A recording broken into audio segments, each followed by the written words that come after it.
I have a few songs in the film. If you ever heard a girl with a guitar, that was me. I was at the one time and it was Ben.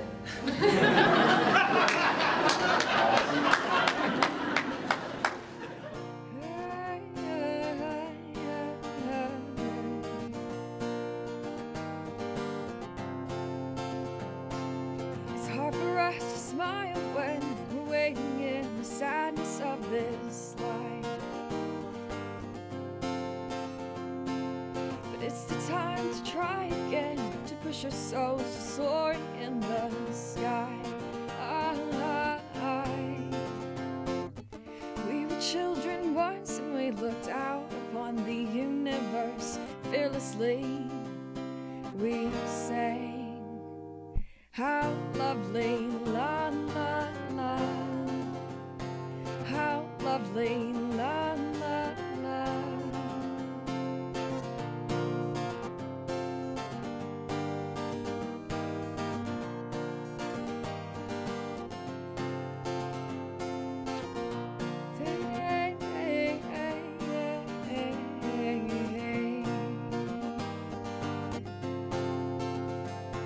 There's a certain crazy beauty that our generation's captured unrefined.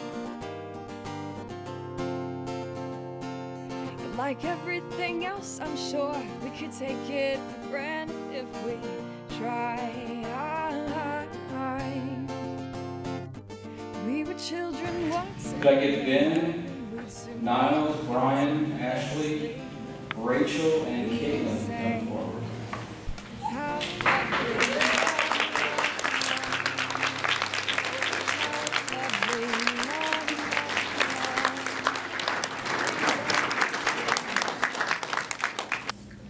Where did you get the idea for the screenplay?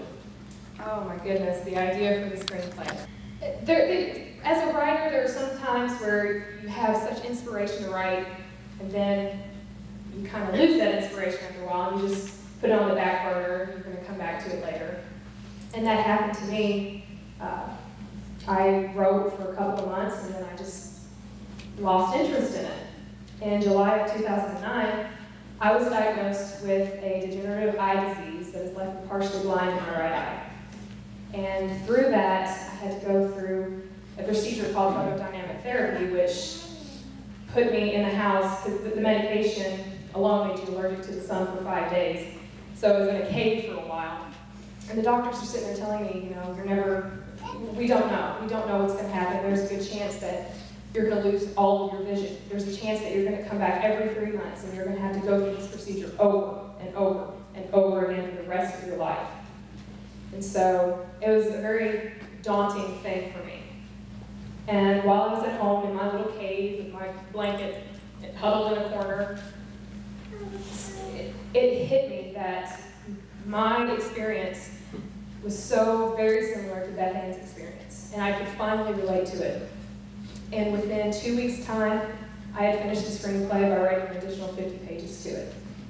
And as of right now, the doctors are completely perplexed. They have no idea why I've not had to have as many eye surgeries as I've only had the one. And they just, are you sure? Are you sure you've only just had the one eye procedure? Yes. But I put my faith in something much greater than a doctor's diagnosis. So that is how the screenplay came about. Okay.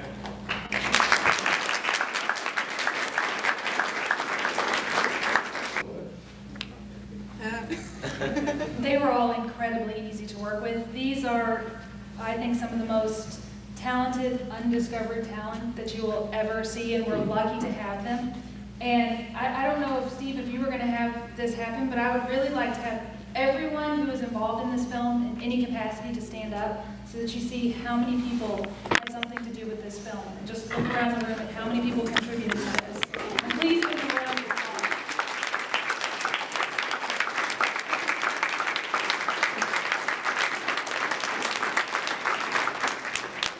Every one of those people that stood up, we told them about our film, and they said, we believe in you, we'll help you.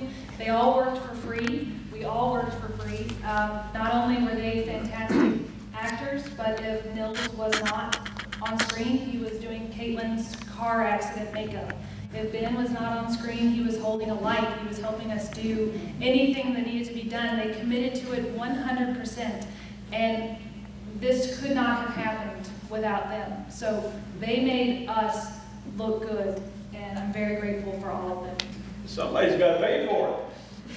And although everybody did invest quite a bit in their own roles and bought their cameras and things like that, there comes a point where you hit your head on the ceiling and you go, okay, look, we've got this coming together, and then you look at it and you say, okay, I think you're serious about it. I think you're really going to do something good with this.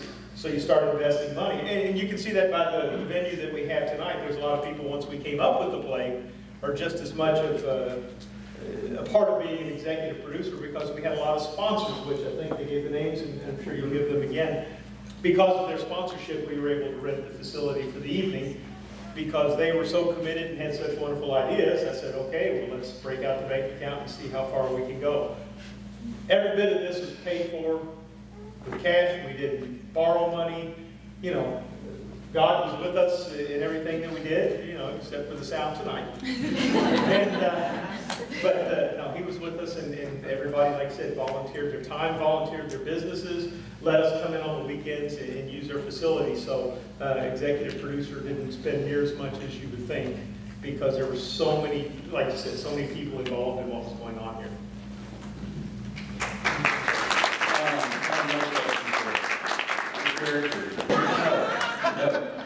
Actually, on the day that we were filming, Nils was supposed to be good, obviously, in the movie, but they were just playing around, shooting around, and I'm actually not terrific at basketball, but that day I was on fire. I could not miss a single shot. And the whole time Nils was like practicing, warming up, whatever, he missed like probably 90%. 90, yeah, it's a good number.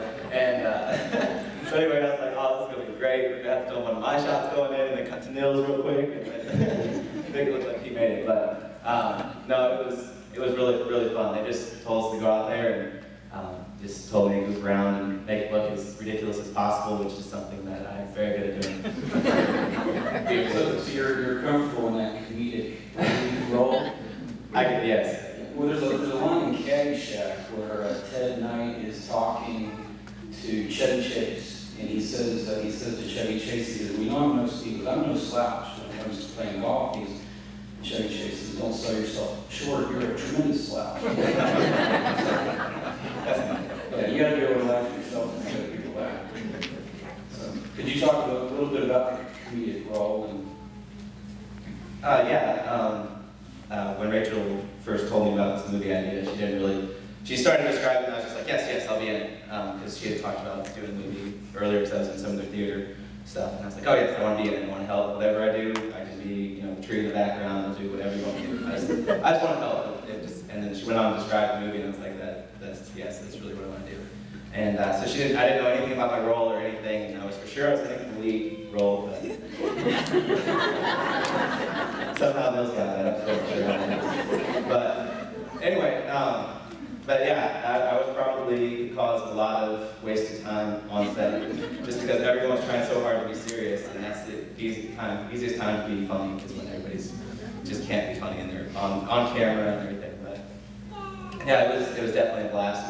I think it was a little bit easier than, you know, some of the dramatic work that they had to do, and yeah, it was a lot of fun. All right.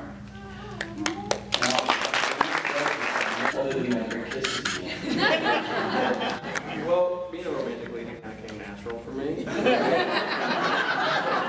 No, his character, he was a lot like me, just being sweet, being nice to everybody. But I think my favorite scene of the whole movie was our fight scene, because that was the first time that you saw Nick stand up for God and really tell what he believes in. And I don't know, that to me, it just showed how strong Nick really was. But I don't know, he's a fun guy. But yeah, that kiss at the end. That was probably one of the more difficult scenes for me. We had to shoot it like 90 times. I know that. We really did. But I think with all the late night practices and the extra rehearsals, it really did come out. Well, you saw my question, which was what was the most difficult.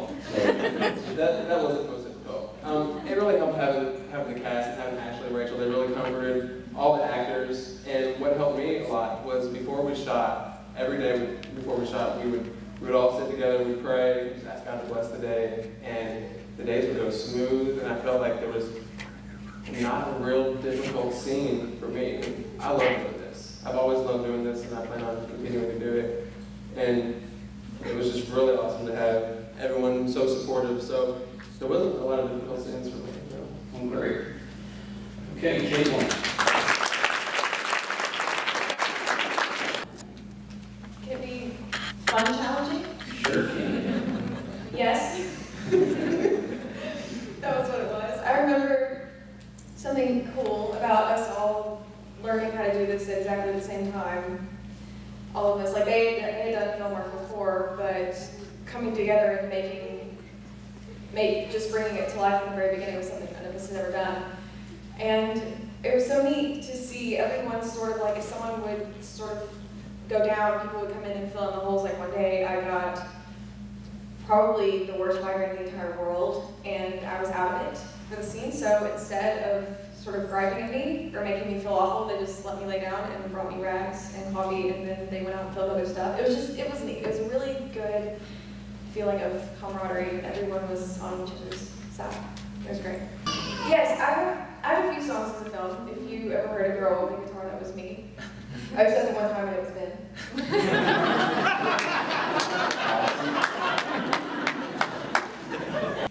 My hope would be, and Ashley and I have always talked about this, if it touches one person's heart, then it was all worth it. But if it touches one person's heart, then why not 1,000? So we want people to hear the message that we have for them. We want people to experience all the joy that this film and the unconditional love that's represented in this film.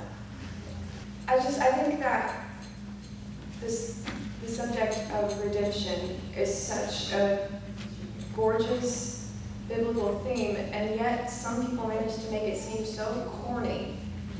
And I hope that we did. I hope that we got across the message of forgiveness in a beautiful way that people can relate to, and that people can truly look at this and see, yes, it's biblically sound, yes, it's a work of art, because it's a film. I hope that it's just a three-dimensional picture. That's what I'm hoping.